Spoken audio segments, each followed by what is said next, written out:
नगर की रोशनी और नवरात्रि की धूम। 2025 के नवरात्रि का उजाला पूरे शहर में फैल चुका था। ये शहर दिखने में जितना आधुनिक था, उतना ही अंदर से तेज रफ्तार और हलचल भरा। गगनचुंबी इमारतें, ग्लोइंग बिलबोर्ड, कैफे की लाइनें, सब कुछ त्योहार की रौनक में चमक रहा था। हर गली में मां के भजन, चढ़ावे की थालें, रंग बिरंगी झांकियां और दीपों की कतारें थी। लोग मंदिरों और पंडालों की ओर जाते, हाथ जोड़े, शीश नवाते और एक दूसरे को प्रसाद बांटते। नवरात्रि की ये धूम पूरे शहर को एक परिवार की तरह जोड़ रही थी। पर उसी शहर में एक घर ऐसा भी था जहां नवरात्रि की पूजा परंपरा एक कलात्मक प्रदर्शनी जितनी ही सतरी बात थी। इस परिवार के लोग, विशेषकर बेटे और उसकी पत्नी, साधारण धार्मिक भावनाओं पर विश्वास नहीं रखते थे। वे आधुनिकता की प्रतीक बने हुए थे। देर रात तक पार्टियां, शराब, गहन बातचीत और जीवन की जिंदादिली। उनके घर के दरवाजे पर नवरात्रि के दिनों में माला नहीं, बल्कि पार्टी के निमंत्रण का पोस्टर टंगा रहता। पर बाहर के उत्सव और भीतर का वैचारिक विरोधाभास समानांतर चलते रहे। चमक दमक तो थी, पर कुछ शिकायतें, कुछ दबते हुए सवाल भी थे, जिन्हें वो कभी नहीं बताते थे। उनके रिश्तों की चाशनी में कहीं कुछ कड़वाहट थी, खासकर तभी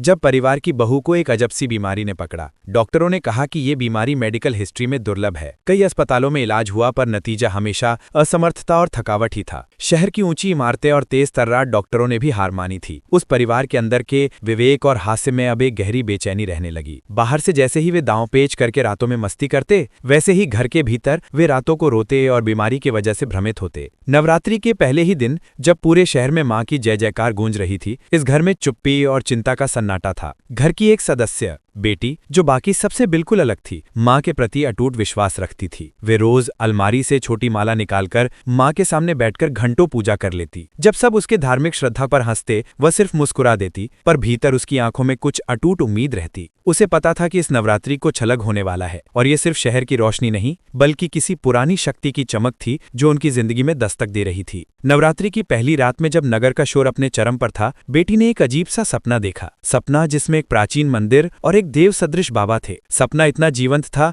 कि जागते ही उसकी धड़कनें धीमी नहीं हुई, और इसी सपने ने उसे उस पुराने मंदिर की तरफ खींचा, जो शहर से करीब 10 किलोमीटर दूर ऊंची चोटी पर बैठा था, वहीं जहां हर नवरात्रि में बाबा आते और चमत्कार होते थे। उसने अपने मन में ठान लिया कि इस बार मां की रक्षा के लिए वो अपने परिवार को लेकर उसी मंदिर जाएगी, और शायद, सिर्फ शायद, वही जगह उनके जीवन की कड़वी आपदाओं का इलाज बनकर उभरेगी। ऊंची चोटी पर प्राचीन मंदिर और बाबा की कथा। शहर से 10 किलोमीटर दूर, रास्ते की धूल पर बसे छोटे छोटे गांवों के पार, एक संकरे मार्ग के अंत में एक पुराना पथ दिखता था। पत्थरों से बनी एक सीढ़ी जो सीधी ऊपर चढ़ती और धुंधले नीले आकाश के साथ मिलती हुई किसी रहस्यपूर्ण थाने की तरह लगती। स्थानीय लोग उसे दैवी माता का मंदिर कहते थे। ये मंदिर दिखने में जितना सादा था, उतना ही आत्मा में भारी और समय के लेप से अटपटा। चारों ओर चट्टानें, कुछ विचित्र आकृतियां और पीछे से झरने की मंद सी आवाज, सब मिलकर एक ऐसी तासीर बनाते थे जो शहर की चमक से बिल्कुल अलग थी। सीढ़ियां, स्थानीय कथाओं के अनुसार मंदिर तक पहुंचने के लिए लगभग 120 सीढ़ियां चढ़नी पड़ती। नवरात्रि के दिनों में ये 120 सीढ़ियां भक्तों के जोश से गुलजार हो जाते। कुछ के हाथों में फूल, कुछ के हाथों में अगरबत्ती और कुछ की आंखों में आर्द्रता। पर मंदिर का सबसे बड़ा आकर्षण वहां रहने वाला बाबा था, एक वृद्ध साधु जिसकी शक्ल, चाल और वाणी शिव जैसा प्रभाव देती थी। टूटी हुई कफन सी रंगत, गहरी आंखें और एक शांति जो शब्दों से परे प्रतीत होती। लोग उसे शिव के अवतार मानते थे और कहते थे कि बाबा सिर्फ देख लेते हैं, और मानो लोग अपनी सबसे गहरी तकरार और दर्द उनके सामने रख देते। कई सालों से कहा जाता था कि ये बाबा चमत्कार कर देते हैं, पर वो चमत्कार किसी आम जादू के जैसे नहीं होते थे। उन चमत्कारों में असलियत ये थी कि बाबा बिना पूछे ही लोगों के दिल दिमाग में छिपी दिक्कतों को समझ लेते, और बिना किसी दिखावे के समस्याओं का हल निकल आता। गांव वाले ये कहते कि बाबा स्वयं कुछ नहीं करते, सब कुछ मां की ममता और करुणा से होता है। पर जिन्होंने देखा, वे सफेद सिर वाले उस बाबा की उपस्थिति में कांप भी उठते थे। भय, श्रद्धा और आश्चर्य की मिलीजुली अनुभूति। शहर के आधुनिक लोग, जिन्होंने विज्ञान और तर्क को ही जीवन का आधार मान रखा था, उन कथाओं पर ठहाके से हंसते। पर गांव के बुजुर्गों की सच्ची श्रद्धा और भक्तों की आंखों में चमक एक अलग सच्चाई बयां करती थी। बाबा हर साल नवरात्रि के 9 दिनों तक आते और भक्तों की सेवा करते, पर हर साल उनकी उपस्थिति के साथ कुछ न कुछ ऐसा घटता कि सुनने पर भी कांप उठते। कभी कोई दीवार का फटना, कभी किसी शरणार्थी का अचानक ठीक हो जाना, तो कभी किसी की गहरी नींद में उसे समाधि मिल जाना। ये सब घटनाएं धीरे धीरे मंदिर की कथा को एक लोक विश्वास से बढ़कर रहस्यमयी इतिहास बना देती। लोग कहते थे कि बाबा की शक्ति सिर्फ देख देख कर नहीं आती, आती। वो किसी के अंदर झांक कर वहां के दर्द को समझ लेते। पर बाबा स्वयं न तो अपनी शरण में घूमते, न दिखावे के लिए चमत्कार करते। वे सादे कपड़ों में शांत चेहरे के साथ भक्तों को बतलाते कि सब कुछ माँ की कृपा है। पर एक बात निश्चित थी, जिसने भी बाबा से आशीर्वाद लिया उसका जीवन किसी बिंदु पर जरूर बदला। और इस बार जब नवरात्रि शुरू हुई, वही बाबा फिर वहां उपस्थित हुए। पर इस बार उनकी उपस्थिति एक ऐसे परिवार के लिए उम्मीद की लौ बनकर आई जिसकी जिंदगी अब नजदीक से टूटते बिंदुओं पर थी। बीमारी, डॉक्टर और परिवार की टूटती हिम्मत। वो परिवार जो शहर के हाई एंड इलाकों में रहता था, अपनी परंपराओं और आधुनिक जीवन शैली के लिए जाना जाता था, पर किसी तरह की बीमारी ने अचानक घर में ऐसी दहशत मचा दी जिसे देखकर सारे भरोसे हिल गए। परिवार की बहू जो हंसमुख और जीवन प्रिय थी, को अचानक एक अजीब समरूप बीमारी ने घेर लिया। शरीर का तापमान असामान्य रहता, आंखों में एक अजीब धुंध और दिमाग का वो हिस्सा जो जीवन को नियंत्रित करता था, झटके खाने लगा। शहर के नामी डॉक्टरों ने भी कहा कि ये केस दुर्लभ है। कुछ टीमें आईं, एमआरआई, सीटी, बायोप्सी, हर तरह की जांचें हुईं, पर नतीजे असंतोषजनक रहे। डॉक्टरी भाषा शैली में कहा गया कि यह बीमारी किसी ज्ञात पैटर्न में नहीं आती, हम इसका ठीक निदान नहीं दे पा रहे। जब इलाज बेअसर हो और परिणाम असमर्थ दिखाई दे, तब परिवारों पर एक अजीब तरह की चुप्पी छा जाती है। खाने पीने की आदतें बदल गईं, रातों की नींद उड़ गई और जिंदगियों में एक खालीपन सा फैल गया।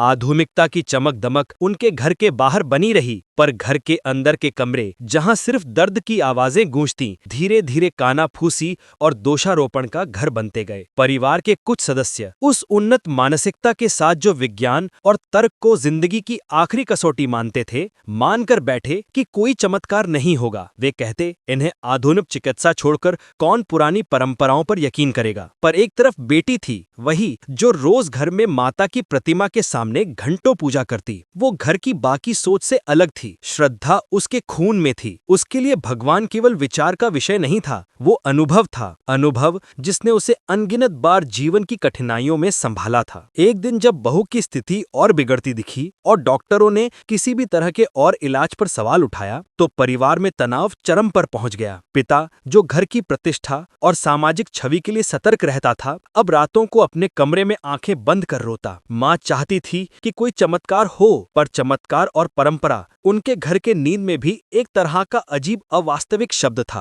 परिवार की बातचीत अब मुखर हो चुकी थी। कुछ लोग कहते कि चमत्कार पर भरोसा बस एक मूर्खता है, तो कुछ बोलते कि अगर विज्ञान असफल है तो शायद हमें कुछ और ढूंढना चाहिए। बेटी ने देखा कि कैसे सभी के चेहरों पर हार की परछाई पसर रही है। उसने खुद को जिम्मेदार समझा, क्योंकि उसने हमेशा माँ की भक्ति का रास्ता चुना था, और उसके सीनों में जो सपना आया, वही सपना एक नई दिशा में बढ़ता हुआ उसे उस मंदिर की तरफ खींचने लगा। उसने दृढ़ निश्चय किया कि चाहे परिवार कुछ भी कहे, इस नवरात्र वो अपनी माँ को उस पुराने मंदिर में ले जाएगी जहाँ बाबा रहते थे और जहाँ अपनी ममता से दुखों का निवारण बताया जाता था। ये निर्णय उसके लिए सिर्फ धार्मिक अनुष्ठान नहीं था, ये एक तरह की अंतिम उम्मीद थी, एक आखिरी कोशिश जो शायद उनके रिश्तों और जिंदगी को नए सिरे से जिंदा कर दे। सपनों की पुकार और यात्रा की शर्तें। सपनों की भाषा हमेशा सीधी नहीं होती। वो संकेत देती है, दिशाएं बताती है और कभी कभी अजीब तरह से इंसान के अंदर छुपी आवाजों को बाहर निकाल देती है। बेटी का वही सपना, जहां माँ का हाथ थामा हुआ, मंदिर की ठंडी माटी और बाबा का शांत चेहरा उसे बार बार अपने पास बुलाता। नवरात्रि का तीसरा दिन आते आते उसने सभी को आजमाने का निश्चय कर लिया। परिवार की ठंडी ठंडी हंसी और तर्कों के बीच उसने सिर्फ इतना कहा, एक बार चलकर देखते हैं, अगर यहाँ कुछ नहीं होता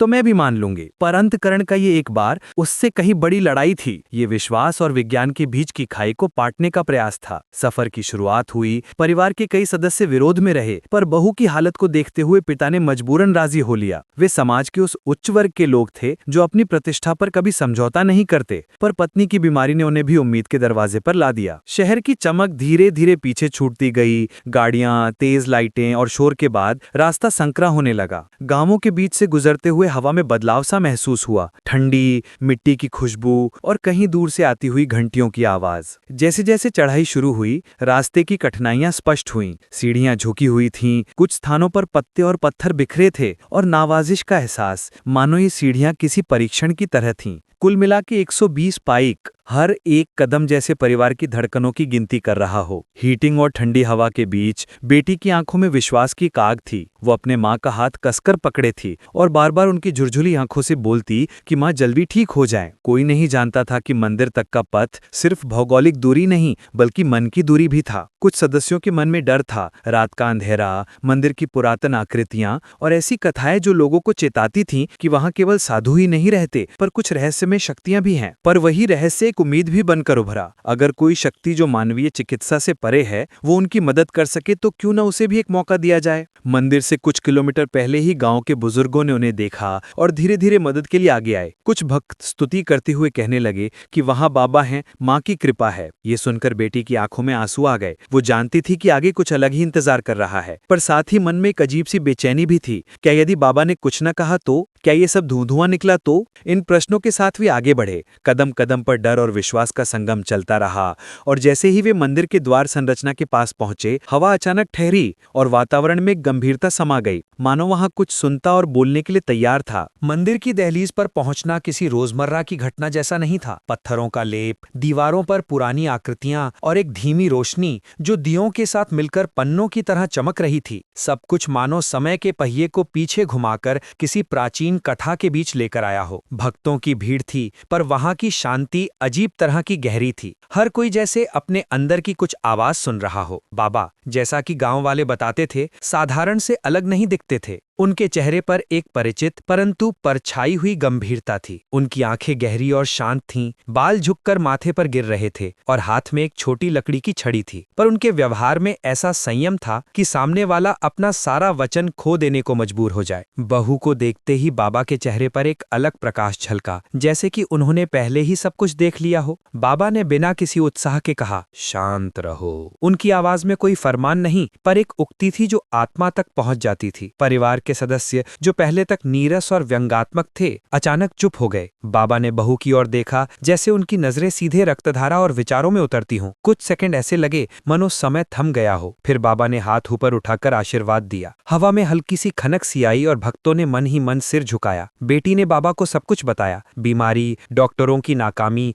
और उसका सपना। बाबा ने बस कहा, चिंता मत करो, ममता सब कुछ संभाल लेगी। ये वाक्य सामान्य लग सकता था पर उनके स्वर में एक दबाव था जो आत्मा को छू गया। उन्होंने कहा कि पूरे नवरात्रि की पूजा, भजन कीर्तन और परिवार की सेवा से माँ को स्वास्थ्य मिलेगा। ये सुनकर मन में आशा की एक लकीर दौड़ गई। पर बाबा ने एक शर्त भी रखी, पूरा परिवार साथ आएगा। ये शर्त कुछ परिवार वालों को खटक गई। वे नहीं चाहते थे कि उनकी मस्ती और जीवन शैली पर किसी तरह का प्रतिबंध लगे, पर बहू की हालत और पिता की बेचैनी ने सबको विवश कर दिया। बाबा ने एक ऐसी पूजा का निर्देश दिया जो साधारण नहीं थी, न केवल भजन बल्कि आत्मा की शुद्धता की मांग थी। मंदिर में मौजूद कुछ भक्तों ने कहा कि यही समय है जब माँ स्वयं आती हैं, पर साथ ही एक अजीब सी चेतावनी भी दी गई, जहाँ श्रद्धा नहीं वहाँ परिणाम नहीं। जैसे ही बाबा ने हाथ ऊपर उठाया, वातावरण में एक हल्की कंडक दौड़ गई। दियों की लौ अजीब तरह से झिलमिला उठी। कोई हवा में चलने जैसी हलचल हुई पर शोर नहीं। भक्तों की आंखों में चमक बढ़ गई और कुछ के होठों से अनायास ही जय माता दी निकल आया। लेकिन इस रोमांच के साथ एक अजीब सा डर भी उभर आया, मानो कोई चीज उनकी हदों को छू रही हो जो समझ से परे थी। और फिर बाबा ने कहा, कल सुबह सब यहाँ समय पर आओ। ये वाक्य किसी संदेश से कम नहीं था और परिवार की चीख सी खामोशी उनके दिलों में गूंजती रही। विश्वास और परीक्षा की रात। रात तभी डरावनी नहीं होती जब अंधेरा हो, वह तब भयावह बन जाती है जब दिलों में अनसुलझी आशाएं और प्रश्नों के साए हों। मंदिर से लौटते हुए परिवार की गाड़ी धीमी रही। पिता की आंखों में अब कठोरता के साथ एक नई नरमी थी और माँ की पीड़ा अब हर सांस के साथ और भी भारी दिखी। घर पहुंचे तो पूरा घर एक तरह की अनिश्चितता में लिपटा हुआ था। अत्यधिक आधुनिकता की दीवारें भीतर के दिलों की बेचैनी से चटक रही थीं। बेटी ने रात भर माँ के पास बैठकर भजन किया, मंत्र जपा और आंखों में आंसू भरे। बाकी परिवार वाले जो पहले बाबा पर अविश्वास करते रहे थे, अब अनायास ही उस रात का महत्व समझने लगे। लेकिन कुछ लोग थे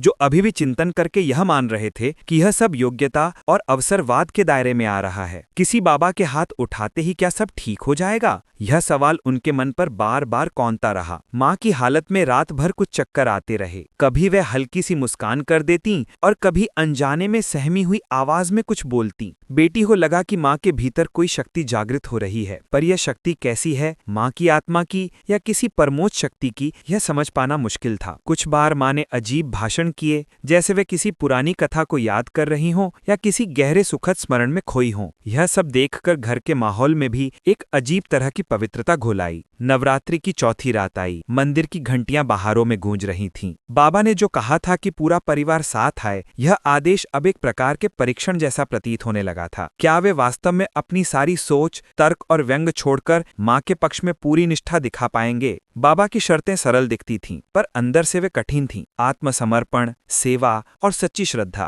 रात के मध्य में जब सब सो रहे थे, एक अजीब सी आवाज ने बेटी को जगा दिया। वह उठकर माँ के पास गई तो देखा माँ की सांसें गहरी और शांत थीं, पर उनकी आंखों में एक अजीब चमक थी। माँ ने धीरे से कहा, मैंने देखा वह जगह, पर फिर अचानक जैसे कुछ दब गया और वह चुप हो गईं। बेटी की आत्मा कूद पड़ी। यह संकेत शायद शक्ति के जागरण का था। उसने चुपके से माला संभाली और सोचा कि कल सुबह मंदिर की सीढ़ियां फिर चढ़ेंगी और इस बार मेरा पूरा परिवार साथ होगा। वही रात कुछ सदस्यों के मन में अजीब आशंका भी बढ़ी कि क्या अगर यह सब कुछ एक छल या भ्रम निकला तो, और अगर ऐसा हुआ तो समाज में उनका क्या चेहरा होगा। पर माँ की हालत ने उनकी हर छोटी सी शिकन को दबा दिया। विश्वास की यह परीक्षा उनके निजी और सार्वजनिक चेहरे दोनों का मिला जुला परीक्षण बन चुकी थी। नजरें बंद कर जो लोग सोने गए, उनके सपनों में अब केवल मंदिर की घंटियां और बाबा की शांत उपस्थिति गूंज रही थी, कभी सुकून से, कभी भय के साथ। वह अद्भुत क्षण, बाबा का हाथ और चमत्कार। सुबह के पहले प्रकाश के साथ मंदिर का माहौल और भी गहरा और रहस्यमयी हो गया। भक्तों की भीड़ मंदिर के दरवाजे पर जुट चुकी थी। कुछ लोग पहले से आए हुए थे,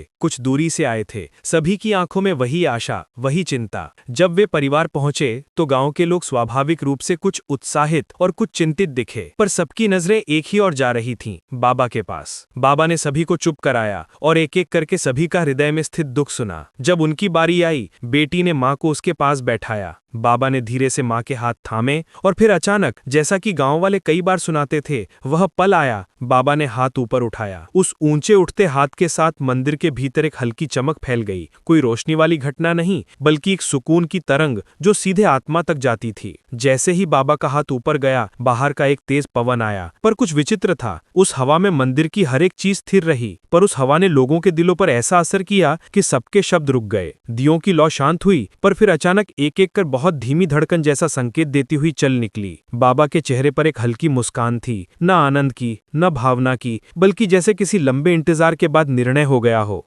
तभी एक चिल्ली सी आवाज मंदिर के बाहर से आई। किसी ने जय मां का नारा लगाया। लोग अपने अपने स्थानों पर बैठ गए और फिर हुआ वह जिसे देखकर कुछ लोग कांप उठे। बहू के शरीर में अचानक एक प्रकार की हल्की गर्मी फैल गई। उसकी आंखों में नमी सी आई और उसने धीमी धीमी सांसें लेना शुरू किया। यह तकनीकी नहीं था, न ही किसी दवा का असर। यह कोई शारीरिक हलचल थी जो धीरे धीरे पूरे शरीर में फैलती चली गई। पर असली चमत्कार तब हुआ जब बहू ने अपने होठों से पहली बार कुछ शब्द बोले। वे शब्द साधारण नहीं थे। उसने कहा, माँ, मैं देख रही हूँ कोई हाथ। यह आवाज इतनी शुद्ध थी कि सबके दिलों में अजीब सिहरन दौड़ गई। बाबा ने फिर हाथ नीचे किया और सबके समक्ष कहा, यह माँ की ममता है जो हर दर्द को समझती और सहलाती है। कुछ लोग रो पड़े, कुछ ने विश्वास से सिर झुकाया और कुछ आधे आधे दिमाग के साथ ये सब देख रहे थे। उनके चेहरे पर अब भी संशय था, पर जो घटना वहां घट रही थी वह केवल शारीरिक उपचार नहीं थी, वह किसी तरह की आत्मिक शुद्धि थी। बहू की सांसें मजबूत हुई, उनके चेहरे पर रंग लौटा, पर साथ ही कई लोगों ने देखा कि बहू की आंखों में अब कुछ अलग सी चमक और विवेक समाया था, जैसे कि उसने कुछ देखा और समझ लिया हो। तभी बाबा ने कहा, ये सब देखता है पर समझना कठिन है। जो देखता है उसे विश्वास होता है, जो नहीं वह अपनी आंखों पर पर्दा डालता है। इस वाक्य के साथ मंदिर में जो भाव पैदा हुआ वह शब्दों में बयान नहीं किया जा सकता। लोगों के दिल में जो भाव उठ रहे थे, श्रद्धा, भय, आश्चर्य, वे सब मिलकर एक नया रंग बना रहे थे। और उस रंग में परिवार की उम्मीदें फिर से जीवित हुई, पर साथ वाली बेचैनी भी कायम रही। क्या यह परिवर्तन स्थायी होगा? क्या यह चमत्कार केवल कुछ घंटों का नसीब था? ये प्रश्न हवा में तैरते रहे। संदेश, संदेह और शहर की हलचल। चमत्कार के बाद का माहौल हमेशा मतलब और असर से भरा होता है। मंदिर की छाया से लौटते समय परिवार के चेहरों पर उम्मीद की एक नर्म मुस्कान थी, पर साथ ही कुछ लोग शांतिपूर्ण डर में थे। शहर की भीड़ को ये सब कुछ अजीब लग रहा था। कैसे हो सकता है कि विज्ञान और चिकित्सकीय उपकरणों के सामने एक साधारण बाबा कुछ ऐसा कर दे? पर जो लोग मंदिर में थी, उनकी आंखों ने जो देखा वो अपनी जगह पर अटल था। शहर में अफवाहें फैलने लगी। कुछ लोग चुटकी लेते हुए कहने लगे कि यह सब धुंधली मनोवस्था और भीड़ प्रकटता है, जबकि कुछ ने इसे चमत्कार मान लिया। मीडिया भी नहीं चुप रही। कुछ चैनलों ने मंदिर की रिपोर्ट भेजी, कुछ ने बाबा की कथाओं को लेकर दस्तावेजी शैली में कवरेज की। इस सब हंगामे के बीच एक आधुनिक मंत्री का परिवार मंदिर आ पहुंचा। यह मंत्री शहर की एक प्रमुख राजनीतिक हस्ती था, तकनीकी, बोल्ड और मीडिया प्रेमी। उसने सुना था कि वहां एक बाबा है जो चमत्कार कर देते हैं। मंत्री का स्वभाव जिज्ञासु था, पर साथ ही एक तरह का तर्क संगत व्यंग्य भी। उसने सोचा कि क्यों न वह स्वयं देखे कि क्या सचमुच कोई चमत्कार है या सब केवल लोक कथा। वह अपने परिवार के साथ पहुंचा। उनकी आंखों में दिखती एक विश्वास और हल्की निंदा थी। वे बाबा के पास गए। मंत्री ने सम्मानपूर्वक प्रणाम किया और बाबा के समक्ष अपने संदेह प्रकट किया कि कैसे कोई बिना इलाज के लोगों को स्वस्थ कर सकता है। बाबा ने मंत्री को शांतिपूर्वक देखा और कहा, तुम घर जाओ, अपने माता पिता को यहाँ का प्रसाद खिलाओ। मंत्री हैरान हुआ। यह कमान या आदेश जैसा नहीं था, बल्कि एक सरल निर्देश था। उसकी आंखों में आश्चर्य और कभी कभार उपहास की झलक थी, पर उसने बाबा की बात पर ध्यान दिया, शायद इसलिए क्योंकि मन के कुछ हिस्से में वह भी किसी तरह की उम्मीद रखना चाहता था। वह रात मंत्री के घर ने मृत प्राय स्थितियां देखी। उसके माता पिता अचानक बेहोश रहे। डॉक्टरों ने कुछ नहीं कहा। परिस्थितियां गंभीर थीं। मंत्री ने सोचा कि शायद बाबा का दिया हुआ प्रसाद किसी तरह काम आ सके। ये एक तरह की हिम्मत और आखिरी कोशिश थी। उसने प्रसाद अपने माता पिता को खिलाया और जैसा कि कहानी कहती है, कुछ ही घंटे में उसके माता पिता की नाड़ी मजबूत हुई, सांसें सुधरी और वह होश में आ गए। यह खबर जैसे ही शहर में फैली तो विवाद और बढ़ गया। कुछ लोग इसे नसीब और अवसरवाद का मिश्रण कहने लगे, तो कुछ ने इसे वास्तविक चमत्कार मानकर बाबा की पूजा शुरू कर दी। परिवार जो पहले गंभीरतापूर्ण अविश्वास में था, अब इस परिणाम के बाद और भी उलझन में पड़ गया। क्या यह सब सिर्फ हमारे मन का खेल था या कुछ ऐसी शक्ति थी जिसे न तो विज्ञान पकड़ पा रहा था और न ही आधुनिक समाज स्वीकार कर पा रहा था? जनता का दोराहा और विश्वास की परीक्षा। मंत्री के माता पिता के अचानक ठीक होने की खबर ने शहर को हिलाकर रख दिया। सोशल मीडिया पोस्टों ने एक तरह का तूफान खड़ा कर दिया। वीडियो, फोटो और तीखे टिप्पणी। कुछ लोग कह रहे थे कि यह सब प्रोपेगेंडा है, जबकि गांव के लोग और भक्त इसको माया से बढ़कर सत्य मान के पूजा कर रहे थे। मंदिर के बाहर भीड़ लग गई। लोग दूर दूर से आने लगे, कुछ उम्मीद से, कुछ कुतूहल से। पर इस लोकप्रियता ने एक नया प्रश्न भी पैदा कर दिया। क्या यह शक्ति चुनिंदा है? क्यों कुछ ठीक हुए और कुछ नहीं? बाबा कहते रहे कि यह माँ की ममता है और श्रद्धा की सच्चाई। पर समाज के कुछ हिस्सों में यह आलोचना भी तेज हुई कि ऐसे चमत्कार विज्ञान और चिकित्सा के काम को छोटा कर देते हैं। कुछ डॉक्टरों ने कहा कि शायद व्यक्ति के मनोविज्ञान का असर होता है, विश्वास का प्रभाव शारीरिक स्वास्थ्य पर पड़ सकता है। अन्य लोग कहते कि असल शक्ति सिर्फ मन का आत्मविश्वास और सकारात्मक सोच है। पर मंदिर के अनुभव से गुजरने वालों ने बताया कि वहां सिर्फ आशा ही नहीं मिलती, वहां एक गहरी जिम्मेदारी की अनुभूति भी होती है। लोग अपने जीवन के छोटे बड़े कर्तव्यों के प्रति सजग हो गए। परिवार के मुखिया जो पहले पर्व और परंपरा पर तंज करते थे, अब खुले मन से बैठने लगे और लोगों के सामने कहते कि उन्होंने देखा है, किसी शक्ति ने हमारे घर में नया जीवन दिया है। यह बदलता हुआ चेहरा समाज के लिए एक संकेत बन गया कि शायद आधुनिकता और परंपरा के बीच एक सेतु बनाया जा सकता है। फिर भी कुछ घटनाएं थीं जो समझ से परे थीं, जैसे कि बहू के स्वभाव में आई गहन परिवर्तन। अब वो रातों में चुप नहीं रहती, उसकी बातों में एक स्पष्टता और भक्ति की गहराई आ गई थी। ऐसे विचार जिनको सुनकर कुछ लोग रोमांचित हुए और कुछ भयभीत। गांव के कुछ बुजुर्ग आशंकित थे कि यह शक्ति यदि असंतुलित हुई तो क्या असर होगा। कुछ ने कहा कि हमें सावधान रहना चाहिए, क्योंकि महान शक्तियां कभी कभार इंसान की कमियों को भी उजागर कर देती हैं। उसी समय परिवार में भी फर्क साफ दिखा। दोस्त जो पहले समांजतित थे, अब उनके बदलते व्यवहार की निंदा कर रहे। पर परिवार के भीतर जो प्रेम था, वो अब और मजबूत हुआ। माँ की हालत में स्थायी सुधार होने लगा, पर यह सुधार समुदाय के विश्वास को नई दिशा दे रहा था। लोग अब यह सोचने लगे कि क्या हमें विज्ञान और आस्था के बीच द्वंद्व खत्म कर एक दूसरे का सम्मान करना चाहिए? क्या संभव था कि तकनीक और अध्यात्म साथ साथ चलकर एक इंसान को पूरा कर सकें? रहस्य, श्रद्धा और एक नई राह। नवरात्रि के अंतिम दिन पर नगर में एक तरह की शांति थी, पर यह शांति बिना सवालों के नहीं आई थी। जिसने भी मंदिर के अनुभव को देखा था, उसने जाना कि वहाँ जो शक्ति है वो सिर्फ बाह्य चमत्कार नहीं बल्कि अंदर की शुद्धि का दर्पण है। बहू पूर्णतः स्वस्थ नहीं हुई, पर उसके चिन्हों में एक ठोस सुधार था जो वैज्ञानिक रिपोर्टों में भी दर्ज हुआ। डॉक्टरों ने माना कि कुछ जैविक संकेतों में सुधार आया है, पर उन्होंने ये भी मान लिया कि वहाँ कुछ ऐसी मानसिक स्थिति बनी जिसने शरीर पर सकारात्मक प्रभाव डाला। बाबा की उपस्थिति अब शहर के चर्चा का विषय थी। कुछ लोग उन्हें साधु मानकर मदद के लिए आते और कुछ उनके पास केवल अपनी मेहनत और राह की दिशा पूछने आते। पर बाबा स्वयं कुछ दिनों के बाद बिना किसी शोर शराबे के गायब हो गए। गांव के बुजुर्ग कहते हैं कि वे हमेशा आते जाते हैं। जहां माँ की पुकार होती है वहां वे प्रकट होते हैं। इस गायब होने ने लोगों के बीच एक विचित्र रोमांच पैदा कर दिया। कहीं ये सब एक व्यवस्थित धोखा तो नहीं, पर जो लोग मंदिर में थे वे जानते थे कि वहां अनुभव की सच्चाई थी और केवल वही सत्य काफी था।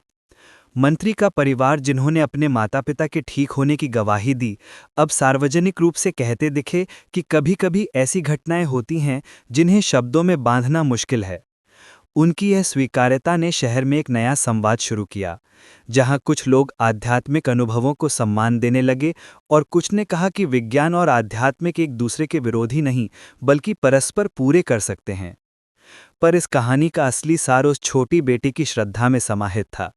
उसने दिखाया कि अडिग विश्वास और सेवा किसी भी परिस्थिति में आशा की लौ जला सकती है। परिवार के अन्य सदस्यों ने भी अपने जीवन में बदलाव किए।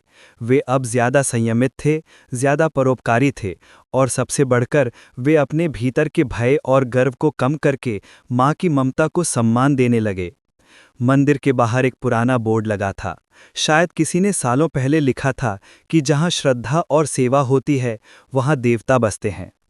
नवरात्रि बीतने के बाद ये पंक्ति लोगों के मन में कई सवाल छोड़ गई, पर एक खास अनुभव भी दिया कि कभी-कभी जीवन में वे पल आते हैं जहां तर्क और भावनाएं टकराती हैं, पर अंततः वही जीतती हैं जो इंसान को स्वस्थ, शांत और दयालु बनाती हैं।